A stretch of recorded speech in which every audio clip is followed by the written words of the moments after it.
Diqqat, ishga qabul qilish bo'yicha e'lon. Joriy yilning 25, 26 va 27 noyabr kunlari Xorazm viloyat qo'riqlash boshqarmasi tomonidan idoraviy jihatdan tegishli bo'lmagan harbiylashtirilgan qo'riqlash bo'linmalaridagi bo'sh lavozimlarni to'ldirish maqsadida tanlov o'tkaziladi.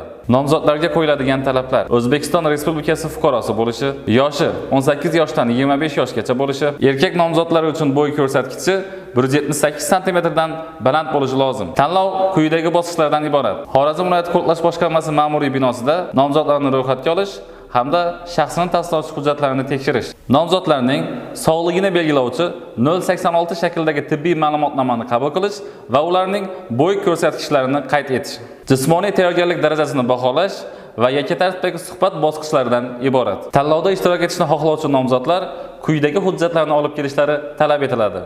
Shaxsini tasdiqlovchi hujjatlar: fuqarolik pasporti va harbiy guvohnoma, diplom va o'rta maktabni tugatganlik to'g'risida shahodatnoma, hududiy tibbiyot bo'limlaridan berilgan 086 shakldagi tibbiy ma'lumotnomani olib kelishlari so'raladi. Manzil: Xorazm viloyati, Urganch tumani, Yuqoribog' qishlog'i. Qo'shimcha ma'lumot uchun telefonlar 62 kodi bilan 226 0487 226 0481.